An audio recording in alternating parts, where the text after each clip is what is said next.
in a crazy season where every game seems to be the biggest yet, this one stands out. For Moss, touchdown Patriots. Throughout the decade, the New England Patriots have defined NFL excellence. When you think about Patriots, you think about greatness. Greatness as measured in 3 Super Bowl rings. Certainly New England's been one of those teams that we've studied and looked a lot at. Tonight, the New Orleans Saints, undefeated, take on the NFL elite.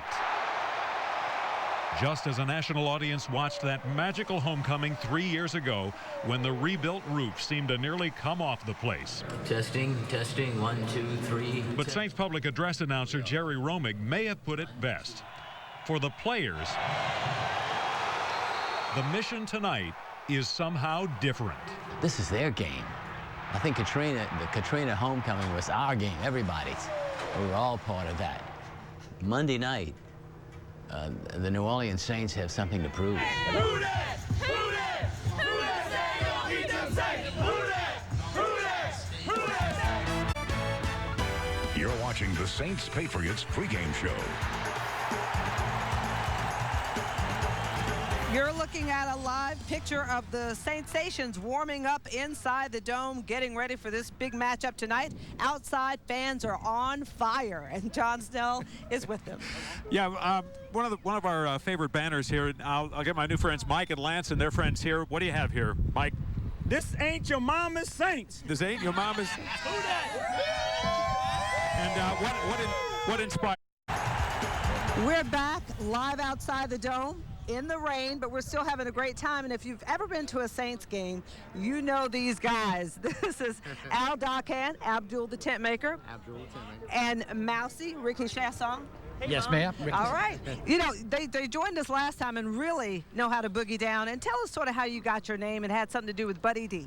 Yeah, Buddy, in '92, Buddy was talking about the Saints going to the Super Bowl, and he said if the Saints went to the Super Bowl that he would wear a dress. But he was so fat that he would need a tent maker to make his dress. So my cousin Mark and I came up with the Abdul the Tentmaker character and started writing a few songs, and it just took off from there. And over the years, I've done 4 CDs, and we donate the proceeds to charity every year. We've donated over $40,000 over the last couple of years. And your new CD's out now. We'll look at that a little later. Yeah, we'll do that. Yeah, right, we'll talk about it. And Moussie, decades you have been dancing. I mean, your legs must be tired, man. Yeah, they're getting a little tired, but it's still there. It's still under me, so we're going to keep doing it. And you've been so many characters. Today, you're, what would you call it? I'm a social director.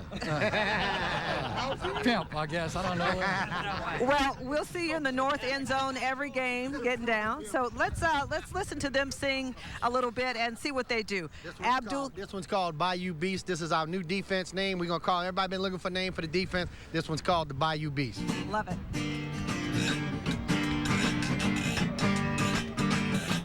Let me tell you a story about a man named Greg.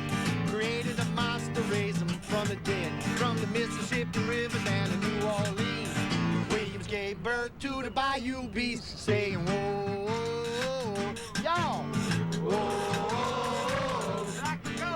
whoa, whoa. Well, they built for power, they built for speed. They will make you hurt, they will make you bleed. They keep coming at you time after time, like Rosie O'Donnell at a buffet line, saying, whoa, whoa. Well, they lurk in the shadows and haunt the dreams of every quarterback on every team. They mean as a snake and twice as quick. They're gonna take your pass and bring it back for 6 and say, whoa, whoa, y'all, whoa. One more time. Whoa. Now y'all turn. Whoa. Well, they're always hungry for another sack. They like stuffed runners and fresh quarterbacks. They eat Panthers cooked on an open fire and big bowls of dirty bird jambalaya, saying, oh. Well, they have pit bull and they have alligator, a Reno bunch of quarterback haters. They play with heart and they play with soul. Reminds me a little of Dawn Patrol. I'm saying, whoa, your turn. Whoa. Well, they lurk lurk in the shadows and haunt the dreams of every quarterback on every team. They mean as a snake and twice as quick. They're gonna take your pass and bring it back for 6. I'm saying, whoa, your turn. Whoa, one more time. Whoa, whoa. Now, Belichick's coming, and he thinks he's great. I hope he tries it again from his own 28, cause the Bayou Beast will make him look like a fool. Kinda like the coach from LSU. Say, oh, oh,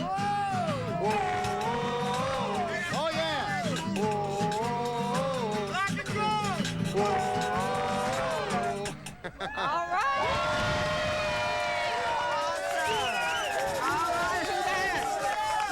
I hope the Rosie O'Donnell line don't get you in trouble. No, it's okay. All right, Moussie and Abdul the Tentmaker. Woo! Do that. John, I'm going to... Here for us. We're going to do a song called Who Dat Nation, and this goes out to all the fans in the Who Dat Nation. Who Dat Nation.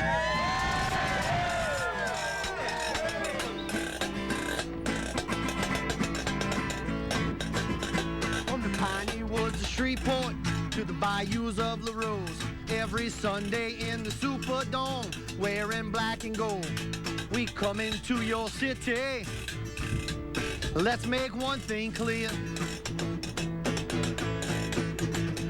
Don't try to stop this football team when the Who Dat Nation's here. It's Sunday in the Superdome and the Saints are playing home. Deacon Bobby Abed doing the show outside the dome. We got frog legs in the fryer, ice cold beer and ice cold beer. Tailgating at the Superdome when the Who Dat Nation's here. We lawyers and we truckers, we your daughter's soccer coach. We were there in the beginning and we never gave up hope. We come from down the bayou, cross the river and the lake, cause football is our passion and our passion is the Saints. We the Who Dat Nation. We the Who Dat Nation. From the piney woods of Shreveport to the bayous of La Rose, every Sunday in the Superdome, wearing black and gold, we come into your city, and let's make one thing clear. Don't try to stop this football team when the Who Dat Nation's here. Those Cats in Carolina, those Buccaneers in Tampa, those Patriots from New England, and those Pit Bulls in Atlanta. All the teams across the nation, they're all quivering in fear. Cause they don't want to mess with New Orleans when the Who Dat Nation's here. We're lawyers and we're truckers, we're your daughter's soccer coach. We were there in the beginning and we never gave up hope. We come from down the bayou, cross the river and the lake, cause football is our passion and our passion is the Saints. We the Who Dat Moussie.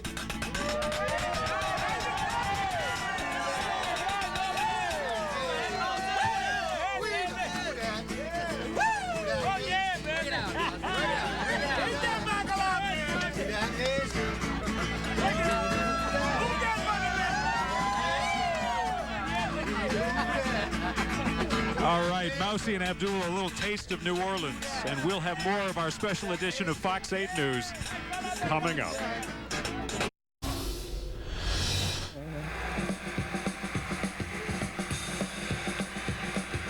Local vocalist Angela Bell may not be a household name, but if you're a Saints fan, you know her work. In 1987, Angela sang the song Go Saints, I Believe, a catchy Motown-inspired ode to the black and gold that's as popular today as it was 22 years ago when it was released. You know, it just feels good to know that it's my voice that people hear, and, you know, they love the song. 1987.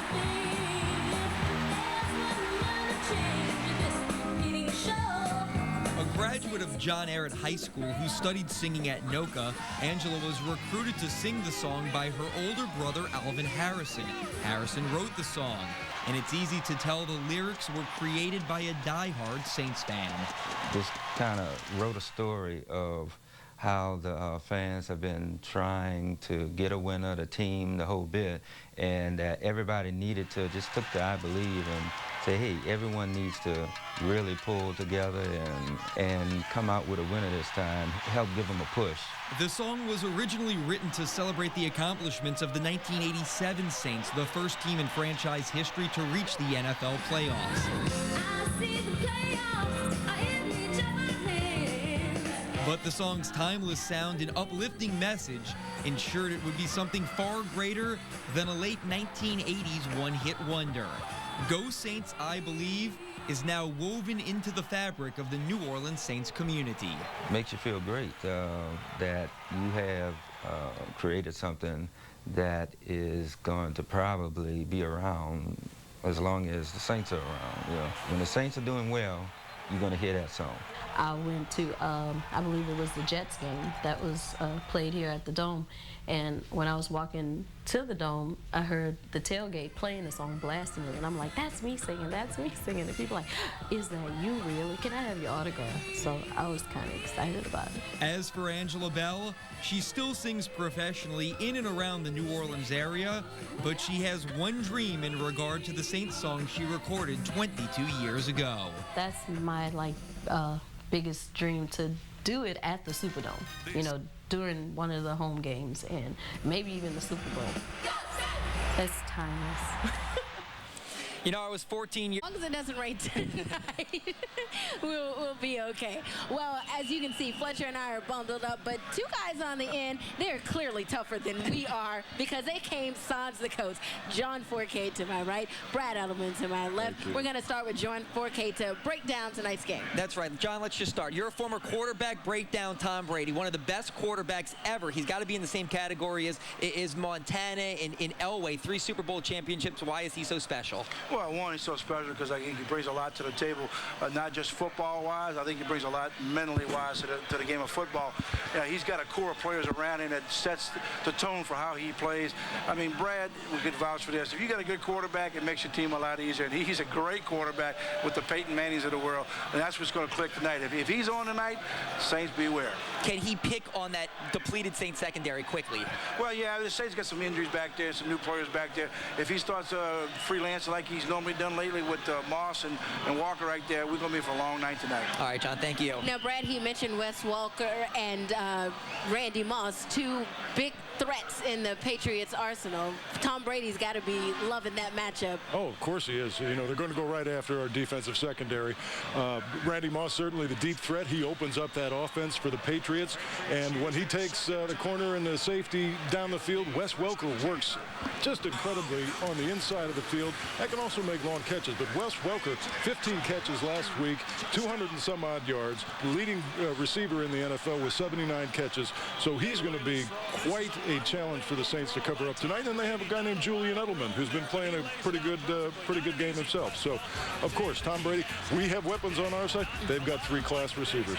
All right, well, hopefully we'll get Jabari Greer back so he can contain one of those guys. You're absolutely right. And Brad and John Fourcade, don't go anywhere. After this break, we're going to get some more. Not on the inactive list is Mike McKenzie. Unfortunately, that means there is a corner on the inactive list, and it is Tracy Porter and Jabari Greer. What is that going to mean for this Saints defense trying to stop Wes Welker and Randy Moss now that Jabari is not going to play? Well, it's going to be quite a challenge. You know, continuity is an important part of any aspect of the defense, and the defensive backfield is a little beat up right now. But we've got some good fine young backs in there. Malcolm Jenkins will be in there. He had his first interception last week, giving him a little confidence. Randall Gay, certainly Mike McKenzie's not going to be there today. Chris McAllister may see some action. I'm not sure about that.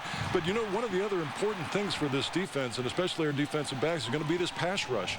Goes hand in hand. We've got to put pressure on Tom Brady tonight, and that'll have a lot to do with whether or not he's completing passes down the field. You were an offensive offensive guy. You game planned for defenses. I know you were an offensive lineman, but is that a weakness? Is that something that you think they tried to hide all week, which they did, in that Bill Belichick may have been gauging for and can kind of expose right now? Well, this whole game is going to be a chess match between these two coaches. You mentioned it earlier today. Yeah, I think it's good. They're certainly going to go after our defensive backs now, and yeah, we'll see how it plays out. I'm fairly confident that there's enough strength in our backfield to hold up through this. Now, we mentioned that Cedric Ellis will be back. That'll hopefully help get that pass rush on Tom Brady. But do you think he'll be rusty after missing so many games trying to go against that New England backfield, particularly Lawrence Maroney? Yeah, well, certainly it'll take him a little time to get back in. You don't walk right back in and be back in football, in your best football condition. But it will certainly be helpful to have him in there. It'll increase our depth. The rotation will be a little bit better. So with him rushing, with Grant and Smith on the outside, I think we should, Bobby McCray, everybody, they're going to have to bring it tonight, though. That's going to be essential that we make Brady move around that pocket and throw some balls up that our deep backs, especially Darren Sharper, and get his hands on. All right, thanks a lot, Brad. Well, John, you are truly a warrior. Let's just get right to it. We know that you're our favorite Saints quarterback because you help us out as an analyst, but really, how good is Drew Brees? Is he the best quarterback in Saints history, and how good is he right now at this point in his career? Well, as far as the NFL history of being the New Orleans Saints, he's still got a lot of years left in him, and there's no doubt about it. Drew Brees is probably the best quarterback to ever come through here. Overall, right now, I think he's got a lot of years left to be able to be better and better. But he has to cap it off, though, Fletcher, with a Super Bowl victory. Hopefully this season he'll take this team to the Super Bowl. John, one thing you have to love about Drew Brees is that he doesn't have a favorite receiver. He spreads the ball evenly. One day it may be Colston who's going off, then it may be Robert Meacham. It's everyone. He's even thrown to Heath Evans when Heath Evans was in. You got to love that about Brees, huh? Well, the thing about Drew Brees, back when I played, we either had your guy you go to and then the secondary receiver, and that was it. Nowadays, he's throwing to 5 different guys on every pass he throws. He can throw it to all 5 guys or anybody he wants to, and that's what makes Drew Brees better than most other quarterbacks in his league. He knows where everybody's going to be at, and it's not about one guy. He can just come out there and throw the ball to anybody he wants to, and it throws the defense off balance right now. The defense doesn't know who they can key on because Drew Brees can throw it to anybody out there on that football field. Final question very quickly here, John. Does Drew Brees have a big game tonight? Drew Brees is always going to have a big game in the Superdome. And look, his past history proves he has a big game tonight, the Saints win. All right, John. Thank you, John. You know, another advantage for the Saints. Welcome to Keeping Up with Carney, the latest trivia show sweeping New Orleans. This game will test players on their knowledge of Saints kicker John Carney. Here are contestants: kick returner Courtney Roby, wide receiver Marcus Colston, cornerback Malcolm Jenkins, and offensive lineman Zach Strief. Let's get started. Who drafted John Carney? I'm going to say the San Diego Chargers. The Chargers? New Orleans. Am I right? Actually, Courtney, all 3 of you are wrong. The correct answer is... I went undrafted. We went 0 for 3 in round 1. Let's hope they do better in round 2. True or false? John Carney is older than Sean Payton. That's true. True. True. Wrong again. While they're both 45, Sean is 3 months older than John, making the answer... False. I hope John doesn't see this. Oh, but he will. And he'll also see round 3. Who was president when John Carney's rookie year? Okay, that was 87. The year I was born, I have no idea. Oh my gosh, 22 years ago. That's, I'm gonna say Reagan. Abraham Lincoln. Wow. Maybe these guys need a crash course in U.S. history, but there's one who doesn't, and it was the one who said... President Ronald Reagan. Okay, so some of the guys aren't great at U.S. history, but what about geography? During his career, John Carney played for the Rams. On his way to the stadium, was he more likely to see the Hollywood sign or the Gateway Arch? The Hollywood sign. I'm going to say the Gateway Arch. So who's right? It was the guy who said The Hollywood sign. So after struggling out of the gate, we have back-to-back right answers going into the final round. And this last one, it's a toughie. One of John Carney's children has the same name as a New Orleans sportscaster. What's the name and what channel do they work for? Oh my gosh. I have no clue. Keely Fulton. Keely Carney. I don't know. Well then, let's hear from the person who does know. My daughter's name is Keely, and the sportscaster works for Channel 6. That was a lot of fun. My name is Angela Bell, and 22 years ago, I performed a song called I Believe for our team, the New Orleans Saints. And here it is.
Enjoyed the song. Again, I'm Angela Bell, and I believe, hope you do too, beat the Patriots.